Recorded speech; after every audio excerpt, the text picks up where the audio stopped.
California ਦੇ governor Gavin Newsom ਨੇ ਆਪਣੇ ਦੂਜੇ ਕਾਰਜਕਾਲ ਦੇ ਅਖੀਰਲੇ ਸਾਲ ਦੇ ਵਿੱਚ ਕਹਿ ਸਕਦੇ ਹਾਂ ਵੀ ਆਪਣਾ ਅਖੀਰਲਾ ਬਜਟ ਪ੍ਰਪੋਜ਼ਲ ਪੇਸ਼ ਕੀਤਾ ਹੈਗਾ ਆ।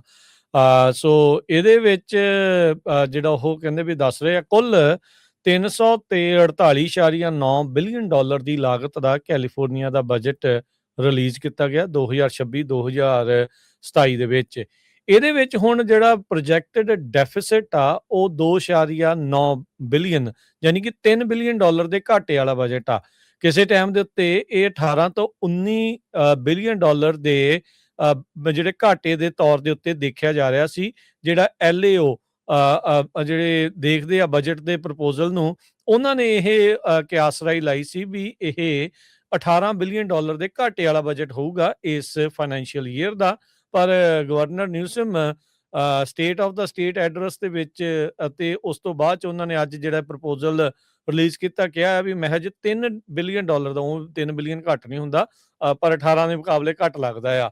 ਇਹਦੇ ਵਿੱਚ ਕਹਿੰਦੇ ਵੀ 23 ਬਿਲੀਅਨ ਡਾਲਰ ਰਿਜ਼ਰਵ ਦੇ ਵਿੱਚ ਰੱਖਿਆ ਜਾਊਗਾ, ਜਿਹਦੇ ਚ 14.4 ਬਿਲੀਅਨ ਡਾਲਰ ਰੇਨੀ ਡੇ ਫੰਡ ਹੋਊਗਾ। 42 ਬਿਲੀਅਨ ਡਾਲਰ ਤੋਂ ਵੱਧ ਕਹਿੰਦੇ ਵੀ ਆਉਂਦੇ 3 ਸਾਲਾਂ ਦੇ ਵਿੱਚ ਐਡੀਸ਼ਨਲ ਰੈਵਨਿਊ ਕਹਿੰਦੇ ਜਨਰੇਟ ਹੋਣ ਜਾ ਰਿਹਾ ਆ। ਕਿੱਦਾਂ ਹੋਣ ਜਾ ਰਿਹਾ ਆ ਉਹ ਉਹਦੇ ਉੱਤੇ ਇਹਨਾਂ ਨੇ ਪਰਦਾ ਹੀ ਪਾ ਕੇ ਜਿਹੜਾ ਉਹ ਰੱਖਿਆ ਆ। ਸੋ ਗੱਲਾਂ ਘਮਾਉਣ ਫਿਰਾਉਣ ਵਾਲੇ ਪਾਸੇ ਨੂੰ ਗਵਰਨਰ ਨਿਊਸਮ ਆ ਉਹ ਕਹਿ ਰਹੇ ਆ। ਉਹਨਾਂ ਨੇ ਨਾਲ ਇਹ ਦਾਅਵਾ ਕੀਤਾ ਵੀ ਦਸੰਬਰ ਦੇ ਜਿਹੜੇ ਰੈਵਨਿਊ ਆ ਜਿੰਨੀ ਕਿਆਸਰਾਈ ਲਾਈ ਗਈ ਸੀ ਉਹਦੇ ਨਾਲੋਂ 3 ਬਿਲੀਅਨ ਡਾਲਰ ਵੱਧ ਜਿਹੜੇ ਉਹ ਹੋਏ ਆ, ਤੇ ਕਹਿੰਦੇ ਵੀ ਉਸ ਨੂੰ ਅਜੇ ਇਨਕਲੂਡ ਨਹੀਂ ਕੀਤਾ ਗਿਆ ਹੈਗਾ। ਸੋ ਕੈਲੀਫੋਰਨੀਆ ਦੇ ਗਵਰਨਰ ਨਿਊਸਮ ਦਾ ਆਪਣਾ ਅਖੀਰਲਾ ਜਿਹੜਾ ਬਜਟ ਆ ਉਸ ਨੂੰ ਉਹਨਾਂ ਨੇ ਰਿਵੀਲ ਕੀਤਾ ਆ, ਤੇ ਇਹ ਜਿਹੜਾ ਕੁੱਲ ਕਹਿ ਰਹੇ ਆ ਵੀ ਤਕਰੀਬਨ 23 ਤੋਂ 24 ਬਿਲੀਅਨ ਡਾਲਰ ਸਟੇਟ ਦੇ ਰਿਜ਼ਰਵ ਦੇ ਵਿੱਚ, 14 ਬਿਲੀਅਨ ਡਾਲਰ ਰੇਨੀ ਡੇ ਫੰਡ ਦੇ ਵਿੱਚ ਹੋਊਗਾ, ਤੇ 3 ਬਿਲੀਅਨ ਡਾਲਰ ਦੇ ਘਾਟੇ ਵਾਲਾ ਬਜਟ ਹੀ ਜਿਹੜਾ ਇਹ ਰਿਹਾ ਹੈਗਾ ਆ। ਸੋ ਇਹ ਉਹਨਾਂ ਨੇ ਆંકੜੇ ਜਿਹੜੇ ਉਹ ਪੇਸ਼ ਜਿਹੜੇ ਉਹ ਕੀਤੇ ਆ। ਕਹਿੰਦੇ ਵੀ TK to 12 ਜਿਹੜੇ ਸਕੂਲ ਆ ਉਹਨਾਂ ਦੀ ਗਵਰਨੈਂਸ ਤੇ ਅਕਾਊਂਟੇਬਿਲਟੀ ਦੇ ਉੱਤੇ ਮਨੀ ਜਿਹੜੀ ਉਹ ਖਰਚੀ ਜਾਵੇਗੀ।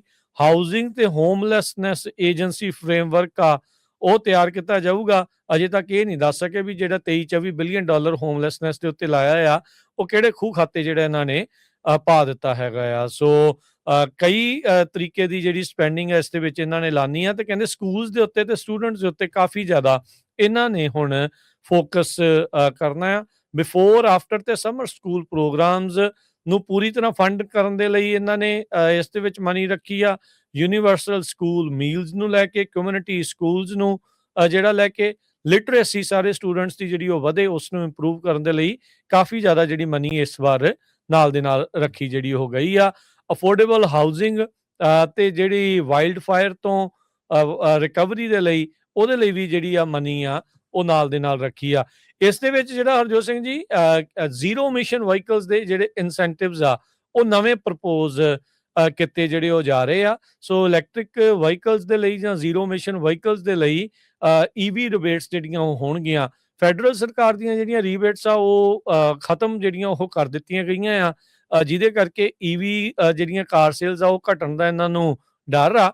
ਤੇ ਕਹਿੰਦੇ ਵੀ ਕੈਲੀਫੋਰਨੀਆ ਦਾ ਜਿਹੜਾ ਸੂਬਾ ਉਹ ਆਪਣੇ ਪੱਧਰ ਦੇ ਉੱਤੇ ਹੁਣ ਵੱਧ ਜਿਹੜੇ ਰੀਬੇਟਸ ਆ EV ਦੇ ਸਟੇਟ ਵੱਲੋਂ ਦੇਣ ਵੱਲ ਨੂੰ ਅੱਗੇ ਕਦਮ ਵਧਾਵੇਗਾ। ਜੀ।